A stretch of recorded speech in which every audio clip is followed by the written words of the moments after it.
This podcast is brought to you by Pragmatic Solutions, the leading iGaming PAM platform with a modular approach, including many benefits like a fast, secure, and scalable API-based platform, integrated with all major third-party products and services. Make sure you head over to Pragmatic Solutions and join our smart thinking. And Dylan Slaney, great to have you here on the podcast today, Dylan. You're one of the originals, one of the OGs to iGaming Next. You were one of the first presenters in iGaming Next 2019, inspiring the people from the stage. And here we are 4 years later. Great to have you here. Yeah, likewise. Great to see you, man. I suppose we have to thank Nick Robinson for getting us together for dinner, yeah, to getting this on the board. So, no, good to see you as always, buddy. Yes, we do. Shout out to Nick Robinson and the great dinner there at ICE a couple of weeks ago. Listen, Dylan, I'm really curious to kind of do a little bit of a deep dive into Light and Wonder today. And obviously, you released the quarterly report here yesterday, which was a brilliant quarterly report. It's solid all around. Your numbers are consistently growing. The business is solid. You have some very ambitious targets going into 2024 and 2025. Obviously, you are the CEO of the iGaming department of Light and Wonder. Can you talk a little bit more about the quarterly report from a global perspective, but more specifically from an iGaming perspective? Yeah, absolutely. It's always strange to be nearly at the end of Q1 FY23, still looking back and reminiscing about FY22, right? But yeah, it was great to get the results out yesterday. I think for us as a Light and Wonder entity, but also from an iGaming point of view, a very strong and solid 2022. I think in any market where you can post, double-digit growth year over year, then things have to be going well. And to come out of last year, if you strip out the impact of the foreign exchange, then to be growing the business at 13% is a fantastic performance. And what really set the year up for us was the final quarter. It was a really solid end to the year. With growth across all our key markets, and again when we take out FX, to be growing at 22%, I think is a testament to the core strength of the business, and one me and the team are absolutely super proud of. Forgetting some details around the geographic splits. I mean, everyone obviously always focuses on the US at the moment. Yeah. So we delivered some solid year-over-year growth there. I think it was our 9th consecutive quarter of growth, which is fantastic to see. Q4 was up something like 41% year over year, driven by some really strong launches of our land-based content, but also then the proliferation, acceleration, and scaling of the OGS platform. So we did a record number of integrations in the US during Q4, and put a record number of partners live into the key markets as well. Canada, one where some of our key operators sit today in those provinces, was another very strong year for us and a very strong Q4.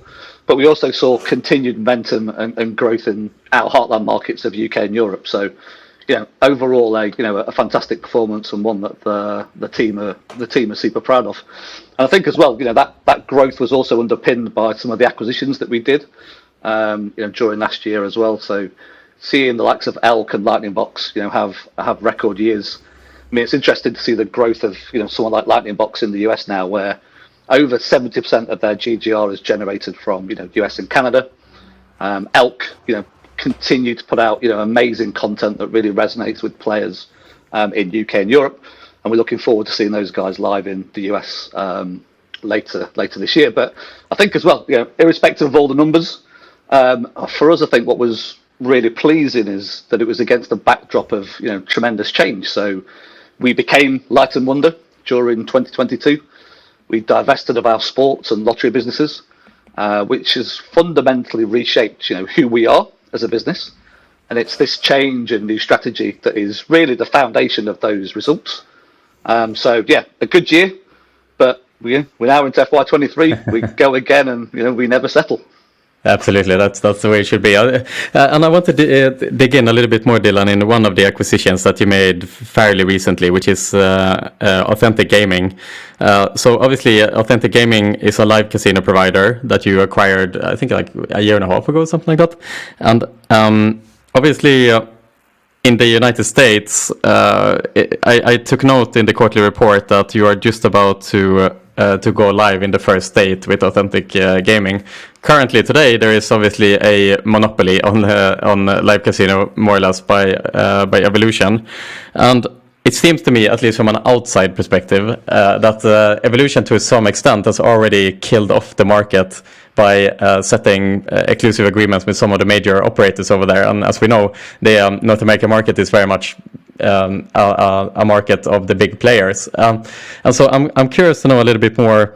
In the earnings call, it was commented that Light & Wonder is ready to put up a fight. It's like it's ready to compete on the same terms here. But realistically, what are the expectations with authentic gaming in the North American market specifically? Yeah, great question. And we're super excited about the acquisition that we did to bring authentic gaming into the Light & Wonder family.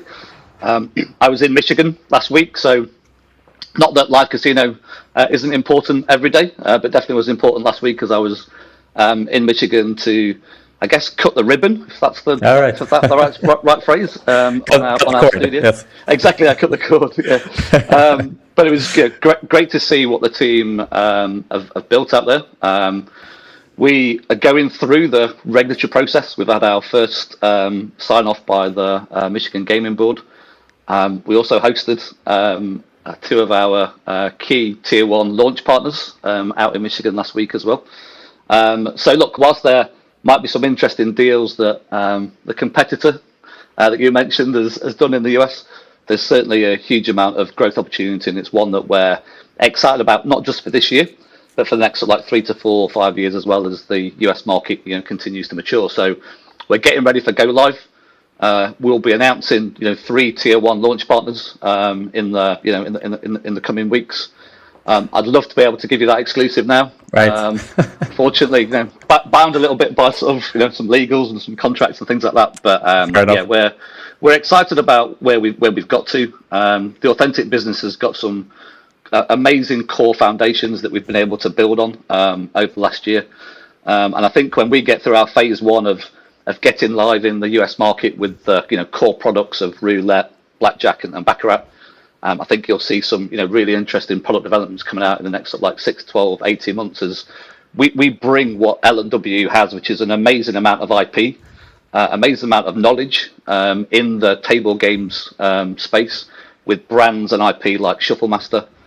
We've got some really exciting roadmaps coming out that we're now starting to share with our customers and partners in the US. So we're super excited about what's coming. It's been a long journey.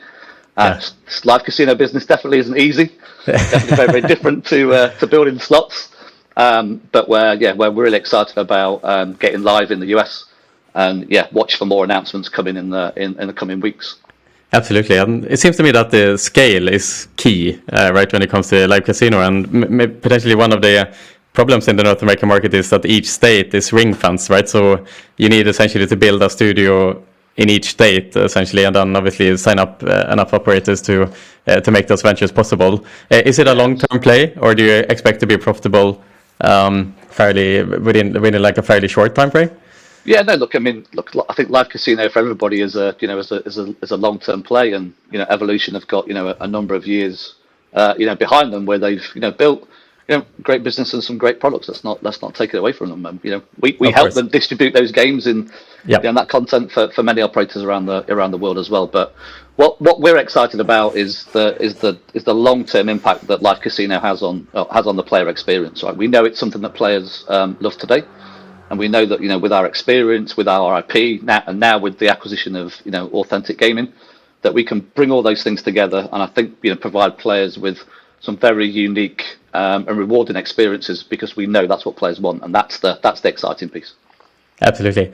And just to go back again on the geographical distribution of revenue within the iGaming side of Light & Wonder, would you say today that the North American market is your key, most important market? Obviously, you operate globally as well. Are there other markets that are key? Yeah, I think look, there's a lot of attention that's put on the US because of the growth that's there today, but also the growth that's going to come in the future years.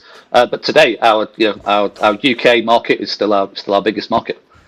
Whilst the US is growing at the biggest rate, we still see massive opportunities in our core heartland markets of UK and Europe. And as I said earlier, Canada is an amazing opportunity for us as well, where we've got relationships with every single one of the key operators in those key provinces. We've seen Ontario open up during 22 as well, which has been really, really interesting to see the development of that market.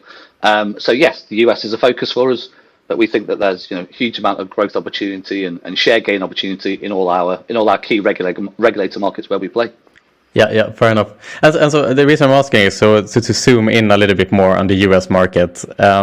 Today, 6 states are live with iGaming, perhaps a little bit disappointing if we go back a couple of years and the expectations there were on the US market to open for both online sports betting and for iGaming. But here we are, a couple of years later and 6 states are live, and there seems to be some bills that are being introduced on a legislative level that are quickly being dismissed. But from your perspective, Dylan, obviously you guys are keeping a very close eye on the developments over there. What is your expectations on the US markets and further states potentially legalizing for iGaming today? Yeah, I think it's definitely fair to say that I think I'm personally disappointed with the rollout of US iGaming over the last few years. I can remember probably around the sort of like the 2019 period where when PASPA was repealed and the noise around sports betting in the US really grew to the to such high expectations and high levels that there was talk then about is it going to be sports first, is it going to be iGaming first? It was iGaming one day, it was sports the next, and we know what's played out over the last 3 or 4 years, right? It's definitely been a focus on sports with really only sort of like Pennsylvania and Michigan as the two sort of like major states opening up during that period, combine them with obviously West Virginia and Connecticut opening up as well. So there's a huge amount of opportunity, and I think the American Gaming Association every month put out some amazing stats, right? And what fuels me with the hope from an iGaming point of view is that we know that there's a tremendous amount of GGR that's driven from iGaming. We know it can be profitable both on the operator side, both for states to put money into good causes, and also on the supply side as well. And when we see some of the numbers that are happening around sports and the different kind of like margins that are made on sports compared to iGaming as well, I think it's only a matter of time before states more states come online. There's been some interesting bills that have kind of like gone into discussion points and pulled out. Indiana a few weeks ago. New York is still live, and maybe next year, mate, you can be doing iGaming next in New York with the launch of New York iGaming, right? Wouldn't that be amazing? That would be amazing, and we have the state senator there, Joseph P. Adabu, who is working hard. We're working day and night to make this happen in the state of New York. We should all have T-shirts, I think, made with his his face on it. Joseph, come on, with support. Joseph P. Adabu fan club, like that's exactly. It. Yeah. It's going to be interesting, right? It has been, without a shadow of a doubt, it's been slower than I think everybody expected. But there's enough there. There's enough momentum, and I think when the industry stops thinking about sports, starts really turning its head towards what iGaming can deliver, I think we'll be in a different place in a few years' time. But if anyone's got a crystal ball that can tell me, I'll take a wager on that. and if you look at kind of legislative movements today, do you see any states that show promise at the moment? Yeah, I mean, like we were saying, a few weeks ago, Indiana looked quite promising, but then that got kind of like shut down. New York is, there's still a chance that they go through the period this year. There's been talks in a number of other different states as well. So what pleases me at the moment is that there are conversations happening. Right, we can't control that legislative process. We can try and influence it as much as possible, but we all know, right, that it takes these things take time. But the conversations are there. I think the impetus is also there, as I think the sports numbers are starting to show that it's very, very hard to make money in sports in the US at the moment with the amount of marketing dollars that are being spent. I don't know whether you saw yesterday the Ohio numbers coming out where $320 million of marketing spend has been spent from launch until now, which is like something like 156-157% of GGR. So we know that's not sustainable, right? No. And that's it's an interesting one to watch, because I think as sports proliferation goes, I think iGaming is going to have to follow, very, very quickly. It's just not happened at the pace and the rate that we all expected. Right. And on that note as well, Eilish and Quercus, they released some of their numbers in December, talking about kind of the kind of duopoly that is being created in the North American market today, between FanDuel and DraftKings, to together own 75% of total GGR and the online sports betting side in North America. That's incredible. I mean, FanDuel alone is bigger than all other operators combined in the North American markets, on the online sports betting side specifically. So more and more, the market is seemingly turning out to be a market for the big players. And, kind of bouncing that question over to you, I'm not sure exactly of the numbers and the share of GGR on the online gambling side. I would imagine that that is not as dominated by these two players, but perhaps you can fill us in a little bit more on those numbers. How does it look like on the iGaming side specifically today? Yeah, no, absolutely. I mean, look, the E&K numbers on sports in December were, I think, quite telling as to where the market's going. And then Ohio numbers that came out yesterday, take that up, I think, another 3 or 4% in terms of, the share that FanDuel and DraftKings have got. And, both businesses have done, fantastic to acquire customers. Obviously, they spent a lot of marketing dollars as well, as well to do that, as we can see through the Ohio numbers, and we can see through, I think the Flutter numbers came out either yesterday or earlier today as well. And again, still a loss-making business in the in the US, but I think doing all the right things to obviously get them to be sort of like profitable in the course of the next 12 to 18 months. And I think, from an iGaming point of view, the market plays out, a little bit differently. Obviously, FanDuel and DraftKings have still got, a high share in the US. BetMGM is still the biggest from an online slots point of view at the moment. And then with some, really strong players, Golden Nugget from a New Jersey point of view. But I think as well, just some interesting dynamics with I think some underrepresented brands that are out there in the US market as well. So someone like Caesars, and I'm sure Matt Sunderland, if he listens to this, wouldn't mind me saying, who's just gone to lead Caesars, that he's sat on Caesars Rewards, one of the best loyalty programs I think in the casino business. That I'm sure is somewhere on his to-do list as number 1 or 2 priority to really understand how to get hold of that and really propel Caesars growth. You've got brands like, I think Hard Rock, when you look at the, again, the amount of resonance that they have with US land-based players that are definitely, underrepresented, I think, from a share point of view at the moment. And I know Rafi and the team there have got, amazing plans about what they want to do as well. So, yeah, I think it's a little bit different. But I think what we're starting to see is, the market is starting to kind of, mature in those, especially in those sort of like key 3 states. But still, tremendous amount of growth, irrespective of whether new states come online or not. The PGCB, the regulator for Pennsylvania, sent out requests for a bunch of new licenses. There's still new skins available in Michigan, a few still available in New Jersey. New providers, new content coming into the marketplace. So no, we expect it to be definitely a high growth area, irrespective of whether new states come online or not in the the next few years. Yeah, right. So still, if the markets are moving towards a kind of a dominance between the major players, that must be a bit of a scary position to be in as a supplier, where you are kind of you stand and fall on the decisions of just a few clients, essentially, that can alter the course of your company. Is that something that worries you guys as you move forward into 23 and 24? No, I mean not at all. I mean, I think that we've got great relationships and great engagement with all providers and all customers and all operators within the iGaming space and land-based space from a US point of view.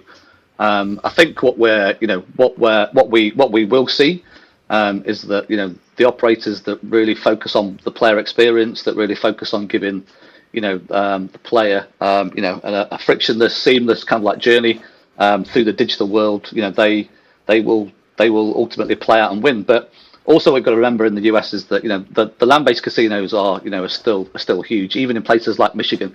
Firekeepers, which is a great kind of a great operator, a great partner of ours in places like Michigan, is still able to command 4, 5, 6% of the of the market.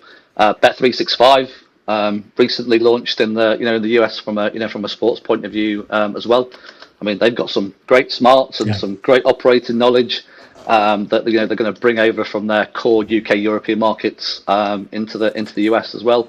You've got the Bally's brand, which is going through its sort of transformation as well. So a huge amount of opportunity. New brands like Fanatics wanting to come into the market as well.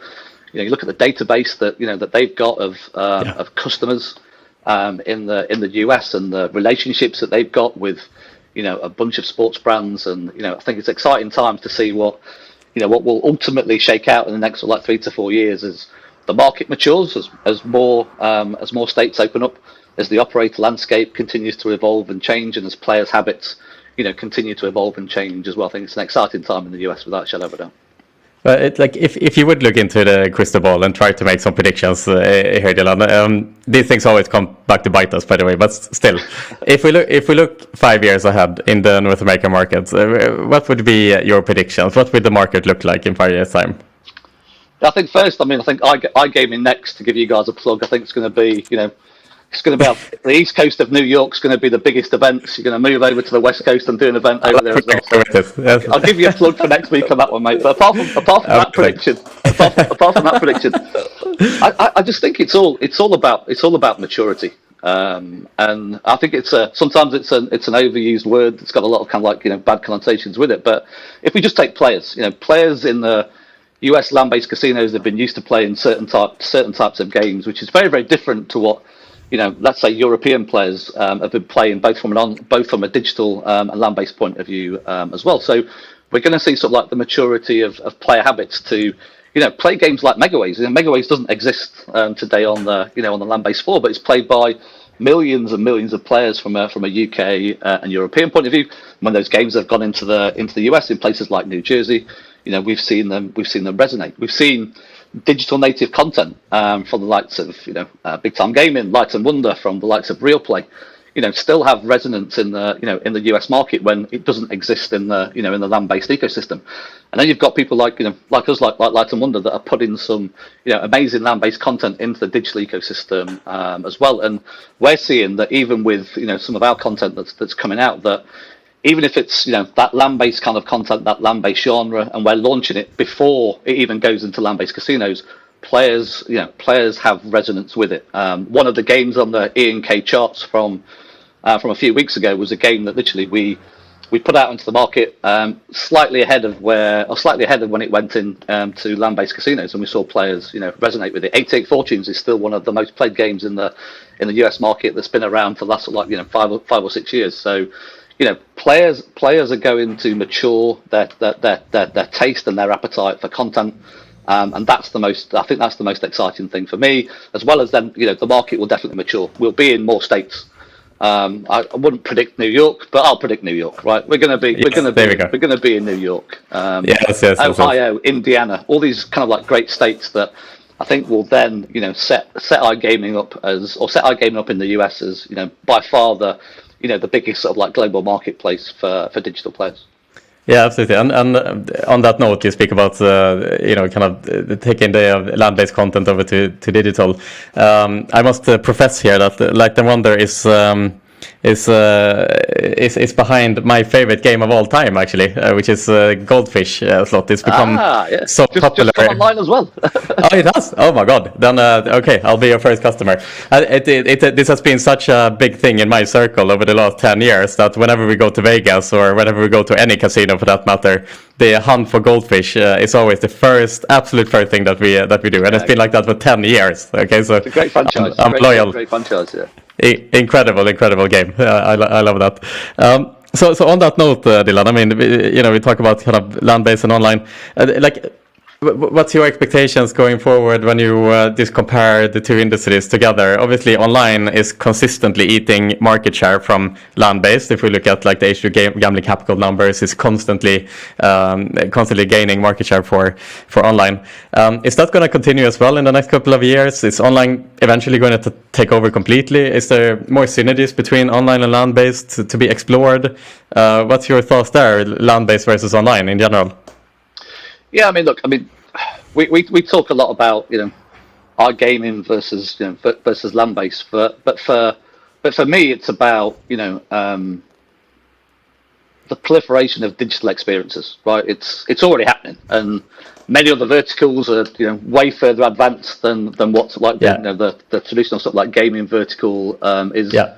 And what we see through the data is that when states or countries or markets have land-based and iGaming, they coexist side by side.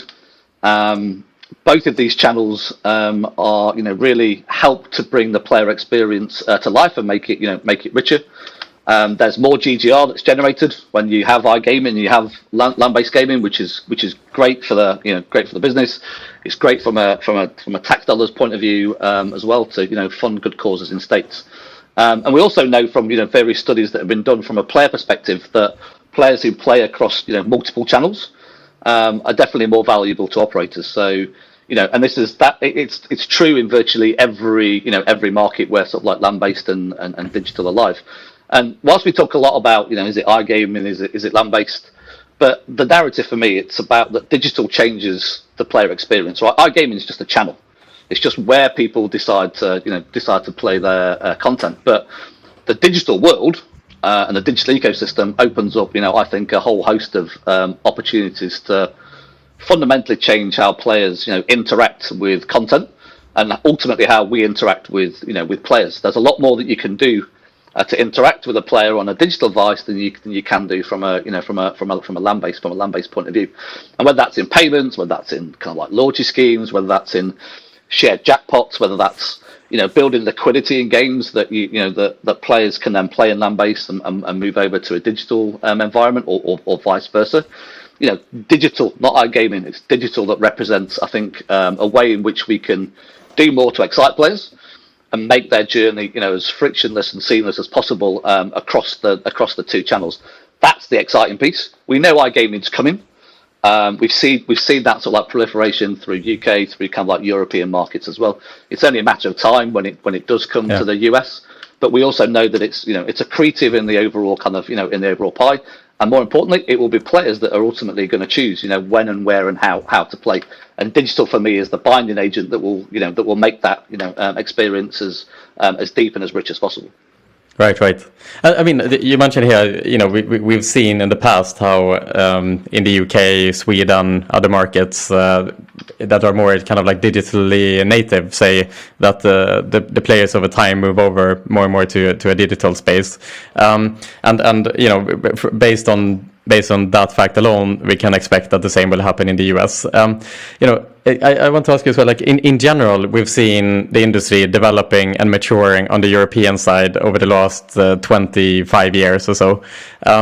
And from that journey, the industry has taken a lot of lesson on the European side.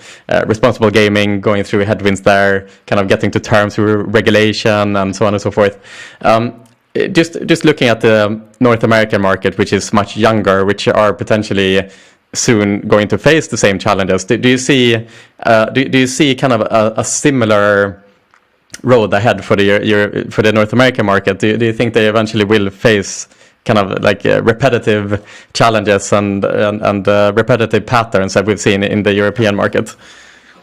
Yeah, look, I mean, I think the industry, as you say, has learned a lot from the growth cycle that's happened in UK and Europe, and some of the things that maybe looking back it should have got to itself earlier before governments come in and make changes. And I think that's the big lesson that when I look at even my time in the sort of like in the iGaming space over the last like 4 or 5 years, that we have to learn lessons and get ahead of some of the things that are coming. And no one can argue with some of the practices that kind of, I guess, used to go on within the industry, that the way that now the industry is thinking about it and looking at some of these things, it's a better place for everyone to be. It's a better place for players to be. Regulation does help to control some of the things that that go on. I think it's an important part of why we only sort of like play in regulated markets as well. And I think that's going to be true from a US point of view. I think some of the regulations that are already in place state by state take some of those learnings from a UK and European point of view at source. There's still, I think, a big movement in responsible gaming that that will happen in the US. I saw a recent article from BetMGM talking about, that again, they're trying to get ahead of it from an advertising point of view by really sort of like, talking about, responsible gaming, now, because there's no doubt that when we leave governments or we leave kind of like regulators to make the rules, that we need to be, engaging, before those rules, come into effect. So, my hope is that we learn as an industry, right, and we get ahead of some of the things that have come round, to really make sure that we protect the integrity of players. We protect the responsible gaming element. I think we all want players to experience casino gambling and casino gaming in the right way. And I think it's super important that we hold true to that narrative, and do things that are ultimately responsible and right for players. Absolutely. Like my goldfish habits, for example, every time I go to a casino. It's perfectly reasonable. So I must just to go back to ask you as well. Ailers and Crickets, we mentioned them a couple of times here, E&K. They released their US-focused online game performance report monthly, where they track how games are performing, which game producers are doing well, and so on. And I took note here of the fact that we reported on this the other week, that the headline is essentially that Light & Wonder leapfrogs Evolution as slots market share leader, which is a quite cool achievement to do for, I would imagine. How good did that feel when that report came out? Yeah, look, it's always good. We have our own kind of data that also tells us where we go and how we're performing. But these benchmarks are always good. Yeah. What's the secret? I like sort of like. Yeah, what's the secret? Like, how did you? So obviously, you increased the market share according to E&K in the month of December. Took a quite big leap forward, if you trust these numbers. What's the reason behind that?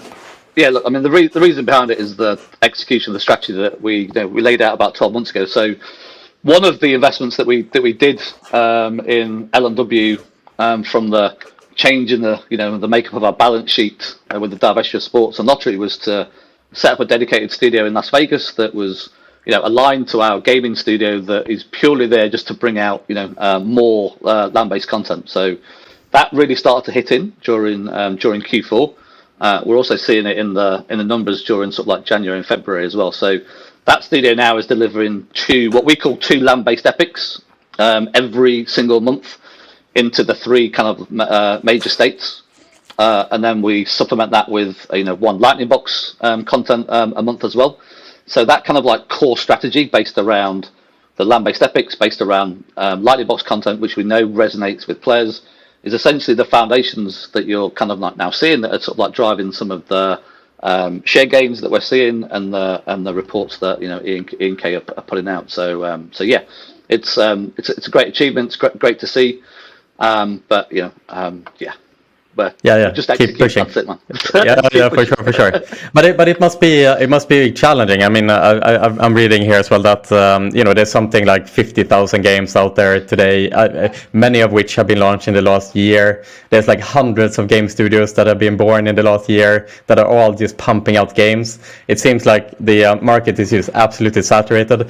There aren't that many game producers that are publicly traded like yourself, but those who are, like for example, Kindred, who owns Relax Gaming, Evolution, obviously with their RNG segment, they aren't exactly publishing growth, and then we look at Light & Wonder on the iGaming side, and you obviously are publishing double-digit growth here, which is very impressive. But this must be a massive challenge in such a saturated market to break through and to continue growth when there are just like thousands of games being produced every month from hundreds of game producers. Yeah, look, I mean, I think every year we talk about the proliferation of game and game content, and it's crazy to see the amount of content that's out in UK, Europe, and now starting to proliferate into the US as well. And I think we have this kind of strategy where we try and focus on player behavior, and we capture a tremendous amount of data. We had something like 5 million players play on the Open Gaming platform or through the Open Gaming platform during December. it creates billions and billions of data points that when you can sort of like read and understand the signals in that in that data, then it gives you a degree of confidence to to place some bets on innovation, or to place some bets on a type of math model, or a type of game experience where you still don't know whether it's going to work, right? I mean, players. Anyone that says that they know what players are going to play, I mean, geez, man, let's invest in them, right? Let's set up a company. Let's go.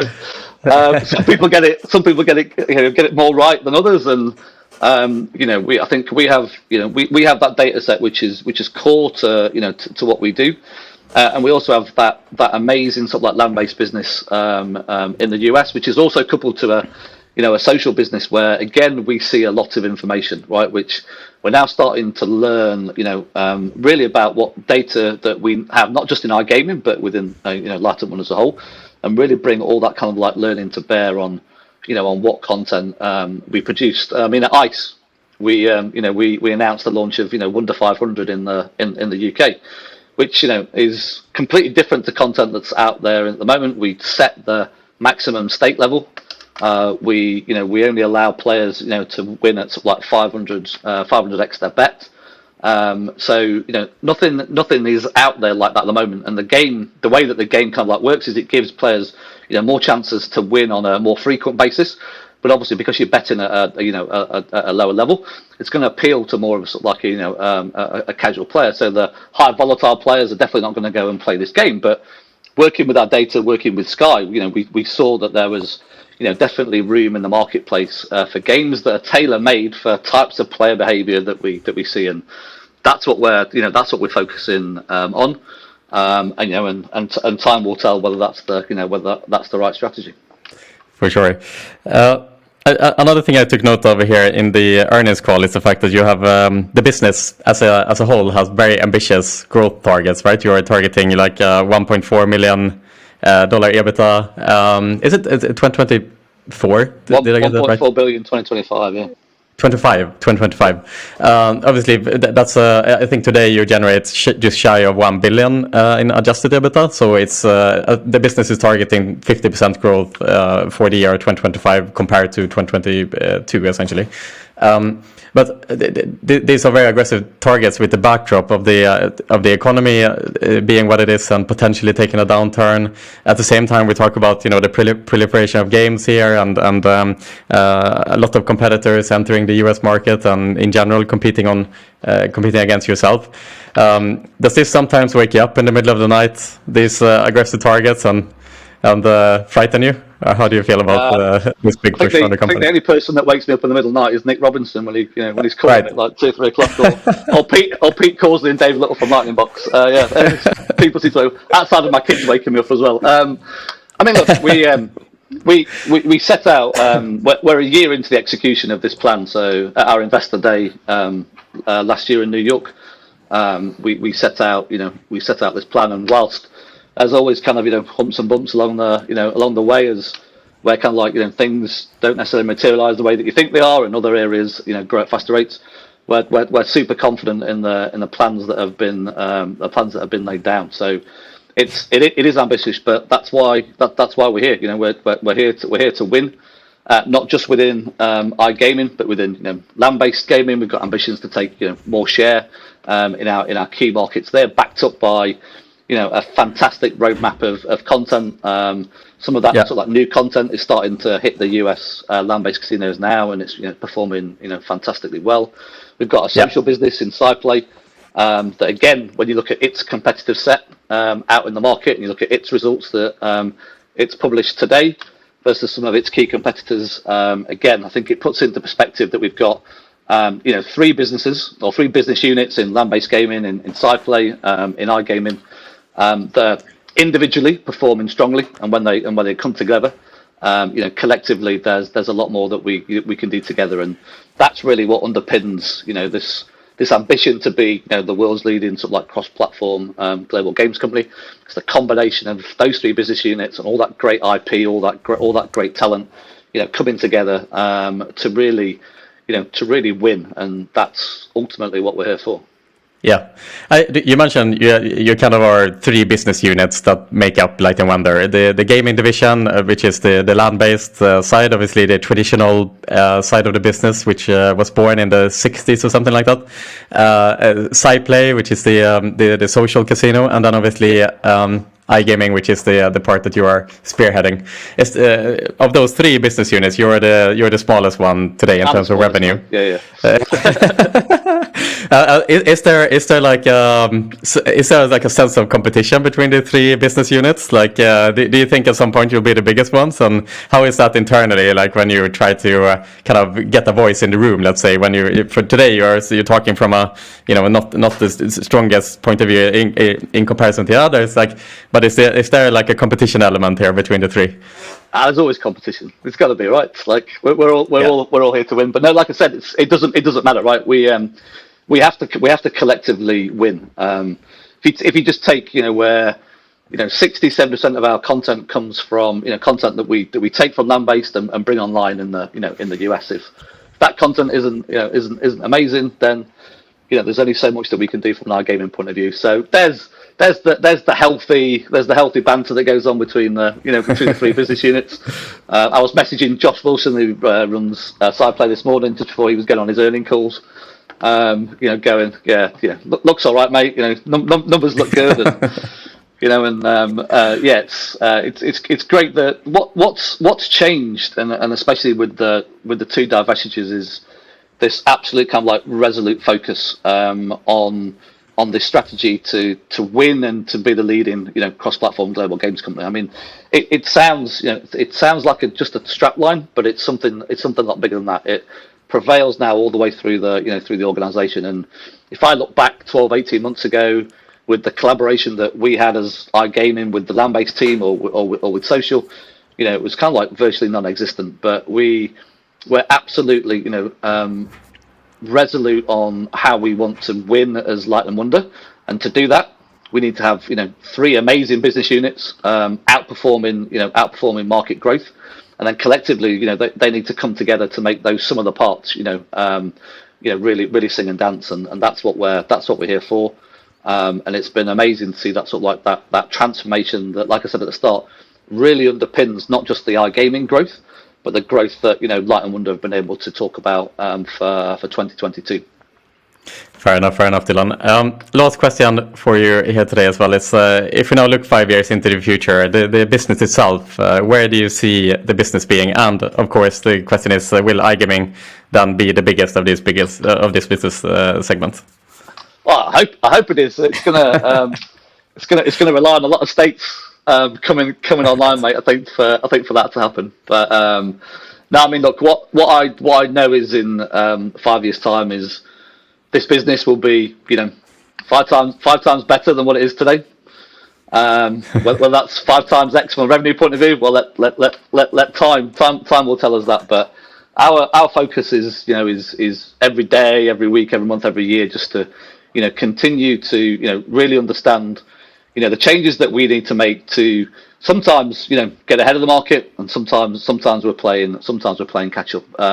But that sort of like focus on player behaviour is something that drives us, and as players mature, as their taste for different types of content mature, as we bring in innovation, we want to be ahead. We want to be leading. We want to be winning. That's where I know we'll be in 5 years' time, and the numbers and shares and stuff like that. Well, they'll take care of themselves. They'll be all right. Amazing. I actually have a final question for you as well. Half a year ago, we organized iGaming X Valletta, and we had a panel there that was called Predictions, and it was made up by some of the bigger influencers of the industry, let's say. One of which was Robin Eric Reed, and I don't know if you, first of all, if you were aware of the prediction he made. Do you know where I'm going with this? I spoke to about 24 hours afterwards. Oh, you did that, yeah. So basically, Robin gave this big prediction that he believes that Evolution should acquire Light and Wonder, and it just made perfect strategic sense and so on and so forth. The result of which was that the share price of Light and Wonder jumped 8% or something that day, and it added $400 million to the market cap, which I assume that Robin can send a small invoice for that for that uptick in share price, let's absolutely. say. But I just want to hear your take on this prediction, and like, did this cause any stir? Like, did it stir the pot or anything like this on you guys' side? I think me and Robin had a very interesting conversation about it. I think that's probably the most diplomatic way to put it. But all right, good for Robin. Good for Robin in his predictions. That's all I can say. I love that. That was brilliant. All right, thank you so much, Dylan. Like I said, you were one of the originals here at iGaming Next who supported us from the very first day, more or less, and we really appreciate that, of course. And I really appreciate that you took the time today to share your insights. And again, thank you to yourself. Thanks to Nick Robinson for making this happen. And I hope to see you soon, Dylan. This has been fantastic. Yeah, likewise. And good luck for next week, mate. Thank you. Appreciate that. Take care.